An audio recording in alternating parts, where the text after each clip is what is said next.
j'ai expliqué. Ce que vous venez avec, c'est votre histoire. Car nous savons très bien que le jeu qui est en train de se jouer au Congo, c'est la grande mafia, qui n'est pas seulement nationale, c'est la grande mafia internationale. Pourquoi? Parce que le Rwanda a un grand problème de démographie. Problème de population au Rwanda. Ils ont un petit pays, alors ils ne sauront pas caser tout le monde. Comprenez pourquoi il y a toute cette gymnastique. Kagame maintenant, en prenant le pouvoir, son souci c'est quoi?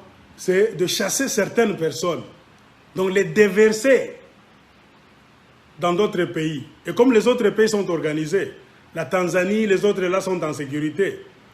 Il y a le Congo qui est encore un pays en chaos, un pays chaotique, un pays désorganisé. Et Kagame a joué, il est en train de jouer un grand rôle pour qu'il n'y ait pas ordre au Congo démocratique. C'est ce que j'ai dit au commencement de ma vidéo. Personne ne peut me contredire. Kagame est parmi les gens qui ne veulent pas voir le Congo s'organiser. Car organisation au Congo, ça sera la chute du business au Rwanda, ça sera la chute des richesses qu'on amène au Rwanda. Quand on te dit aujourd'hui que le Rwanda c'est le premier pays producteur de coltan, hein? Un Rwandais, tu es là, tu acceptes, tu es malhonnête. Tu défends même cette cause, tu es malhonnête. Hein?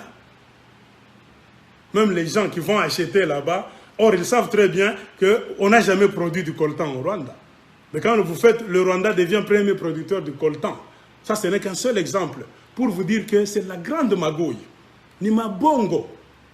Ces gens-là sont décidés à faire vivre le monde entier dans leur idéologie, leur philosophie de mensonge.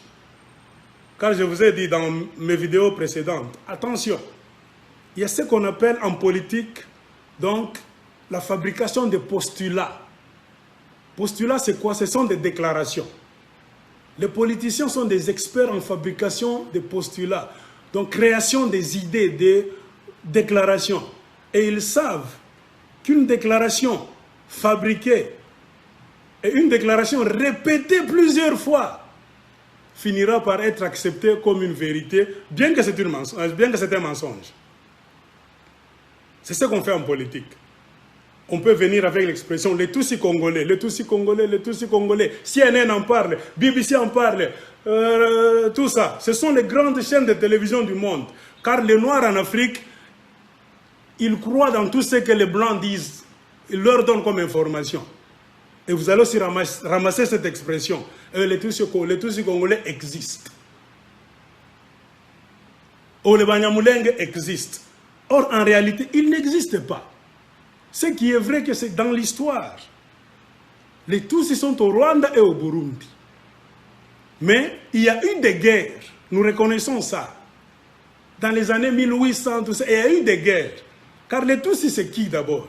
Ce sont les Nilotiques qui sont venus du côté là, de l'Afrique du Nord-Est. Des bergers, qu'on appelle des pasteurs. Avec leurs vaches, ils venaient en train de chercher de pâturage, c'est-à-dire l'herbe verte. Quand vous prenez la carte de l'Afrique, vous voyez que le nord, c'est un peu désertique. C'est dans cet état d'esprit que ces gens-là, en tant que pasteurs, non pas pasteurs prêcheurs de la Bible, prédicateurs de la Bible, non, pasteurs donc gardiens des vaches, ils fuyaient la sécheresse tout en descendant vers le centre de l'Afrique, car là où il y a des forêts, c'est vert, il y a des cours d'eau, pour voir la nourriture à leurs bêtes. Et au fil des ans, ce sont des nomades. Un nomade n'a jamais eu de pays. Un Tutsi dans l'histoire, c'est un nomade. Quand ils sont venus en Afrique centrale, ils ont rencontré qu'il y avait déjà des pygmées et des bantous. Des pygmées vivaient dans la forêt de la chasse et de la cueillette. Ce n'est pas moi qui le dis. Moi, j'ai étudié à l'école primaire, même secondaire. Les Belges nous ont donné cours, mes chers amis. Ce que je suis en train de vous dire. Oh, parce que je suis congolais, je ne défends pas le Congo bêtement. Allez demander aux Belges. Donc, ils nous ont menti, vous et moi. Belges Artudanganya. Les Tutsis, qu'on appelle les Nilotiques, ils se sont arrêtés pour la plupart. Côté Éthiopie, Somalie, Érythrée, au Kenya, Nairobi, on les appelle les Maasai. Hein? Même en Tanzanie, on les appelle les Maasai quelque part là-bas. Hein? Arrivés au Rwanda, on les appelle les Tutsis. Au Burundi, on les appelle les Tutsis. Mais ils n'ont pas traversé pour entrer au Congo en masse et s'installer au Congo. Mais ils ont fait des guerres contre des tribus du Congo dans l'intention de venir prendre des terres. Mais ils n'ont pas réussi ces guerres-là. Et quand ils ont fait des guerres, cela ne veut pas dire qu'il n'y avait pas échange entre les Congolais et ces tribus là-bas des Nilotiques. Il y en avait dans l'histoire. Car il y a des tribus des Congolais qui sont à la frontière Est. Ils se sont mariés avec ces gens-là. Et cela ne fait pas dire quand tu prends un mariage, une femme rwandaise, Tutsi, burundaise, Tutsi, elle entre au Congo, elle se dit maintenant congolaise, Tutsi, jamais de la vie. Comme quelqu'un m'avait dit, non, ta femme, attention, c'est que tu es en train de dire ta femme. Non, ma femme connaît son village. Je parle avec ma femme chaque fois. Ce que je dis, je ne le dis pas parce que je suis malade, je suis fou. Je ne crée pas de problème. Parce que je dis la vérité. Ceux qui créent des problèmes, c'est ceux qui parlent avec l'intention de mentir. Ma femme, c'est une Burundaise Tutsi. Elle n'est pas burundaise, elle n'est pas Tutsi congolaise, non. Elle connaît son village.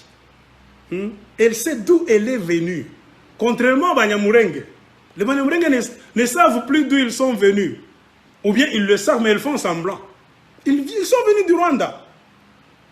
C'est toujours dans ce qu'on appelle des vagues de population. Vagues de population, c'est-à-dire des allers-retours. Créées par quoi? Des confusions. Car remarquez dans l'histoire du Rwanda et du Burundi, c'est une histoire qui a été riche en désordre, en tueries, en massacres, en conflits entre les Hutus et les Tutsis souvent. Quand les Hutus sont au pouvoir, les Tutsis fuient. Quand les Tutsis sont au pouvoir, les Hutus fuient. C'est comme ça. Cette histoire-là, c'est ce qui a fait que quand vous fuyez, vous ne savez pas quand est-ce qu'il y aura accalmie dans votre pays. Vous ne savez pas pendant combien de temps vous allez rester dans des pays limitrophes. Et chez nous, vous êtes venus faire ce que vous êtes en train de faire. Pourquoi? Parce que le gouvernement de Mobutu, c'était un gouvernement qui n'avait pas un système d'immigration forte. Mais je vous l'ai dit. Dites, parlez aux gens qui ont vécu dans l'Est du Congo, côté congolais, dans l'Est. Ils pouvaient entrer au Rwanda, Burundi facilement. Les Burundais pouvaient venir au Congo. Cette partie là-bas, c'est une partie là-bas dont les frontières étaient poreuses. Un Burundais pouvait venir au Congo. Donc, même sans papier, il entre au Congo, il peut faire un champ, il habite là au Kivu, au Bukavu. Personne ne pouvait le déranger. Pourquoi Mobutu n'a jamais mis en place un système d'immigration fort? Moi, je vous l'ai dit, je suis congolais, je sais de quoi je parle. Regardez mon âge. Je ne suis pas un petit qu'on a mis au monde aujourd'hui. Le Zaïre de Mobutu était parmi les pays, même les Rwandais, les Burundais disaient non. Congo, Zaïre, il bien. Pourquoi on ne dérangeait pas? Un Burundais, un Rwandais ne pouvait jamais aller en Tanzanie. Chez Nyerere, là où il y a le système de Nyumbakumi, en Tanzanie, chez Nyerere, tu entres comme ça, on sait qu'un étranger est venu. Là où tu vas passer nuit, on vient te rendre visite le soir.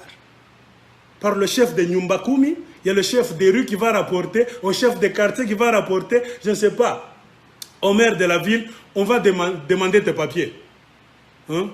Tu famille. Et voilà. Tu joues à on regarde tes papiers. Tu es venu d'où?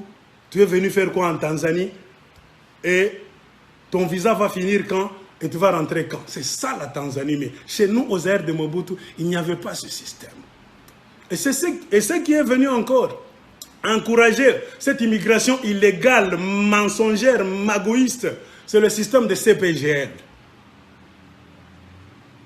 La communauté économique des pays des Grands Lacs, qui faisait que beaucoup de Rwandais et de Burundais pouvaient venir étudier au Congo.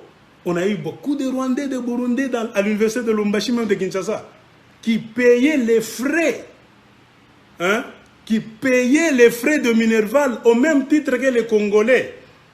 Beaucoup de Rwandais ont bénéficié des études au Congo et beaucoup de Congolais ont bénéficié des études, ceux qui voulaient aussi aller au Rwanda et au Burundi. Mais la majorité des gens, parce que le Congo est un grand pays, venaient au Congo. Moi qui vous parle, j'ai eu des professeurs qu'on croyait que c'était des Kivusiens, qui nous donnaient cours. On a mon lisa, le prof là te dit, Nico Kivusien. Jusqu'au jour où Kagame a pris le pouvoir au Rwanda, le professeur a disparu. On a commencé à se poser la question, mais ce professeur-là disait que c'était un Kivusien. Où est-ce qu'il est? Non, ce n'était pas un Kivusien, c'était un menteur, c'était un Rwandais. Hein? Donc on était infiltrés. Imaginez-vous aux ères de Mobutu, s'il y avait des professeurs à l'université, des instituts supérieurs, qui se disaient Kivusiens. C'est-à-dire, si tu es Kivusien, tu es soit mon frère, tu es soit, il y a beaucoup de tribus là au Kivu, hein? Il y a beaucoup de tribus, hein? Il y a les Bashi, hein? Il y a beaucoup de tribus au Kivu. Mais ce professeur-là disait, ils sont, je pense qu'ils étaient nombreux, ils sont Kivusiens, jusqu'au jour où Kagame a pris le pouvoir en tant que Tutsi au Rwanda, ils ont pris la poudre d'escampette nuitamment.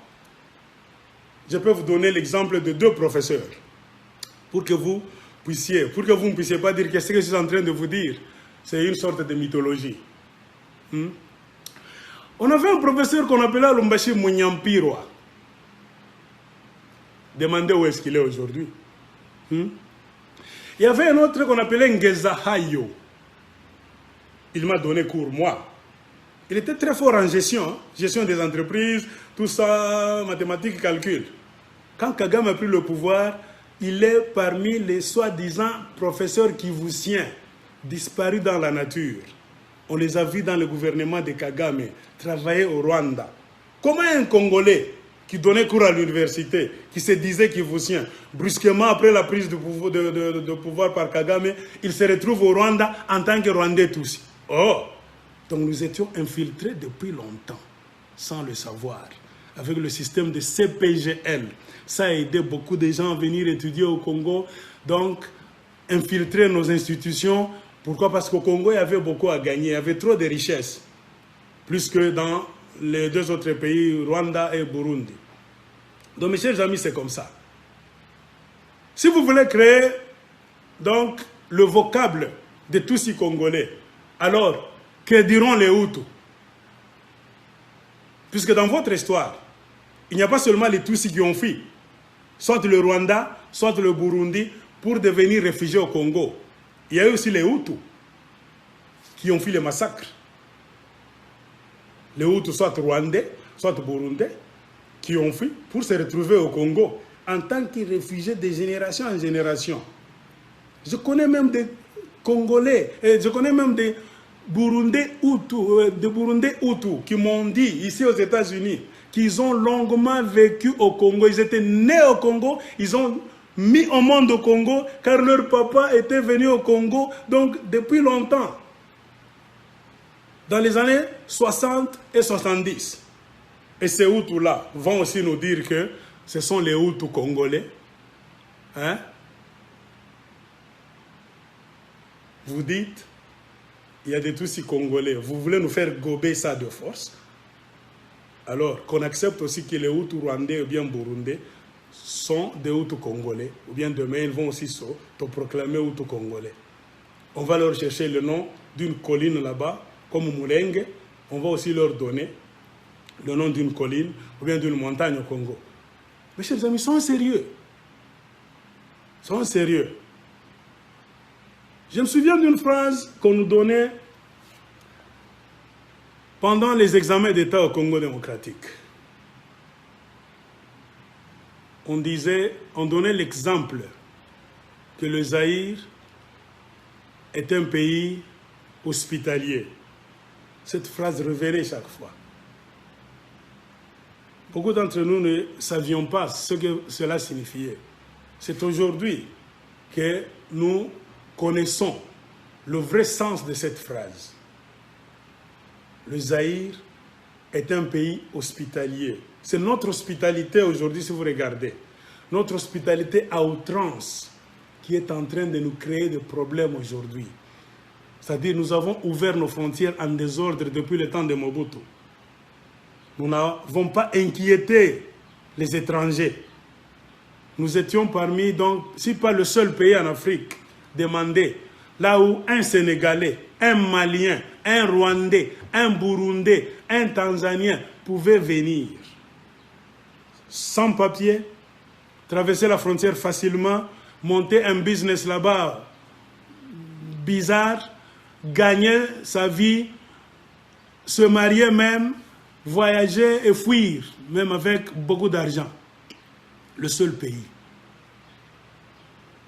Et c'est ce qui a contribué à ce qu'il y a des gens maintenant aujourd'hui qui commencent à créer des vocables pour nous imposer des tribus qui n'existent pas au Congo démocratique.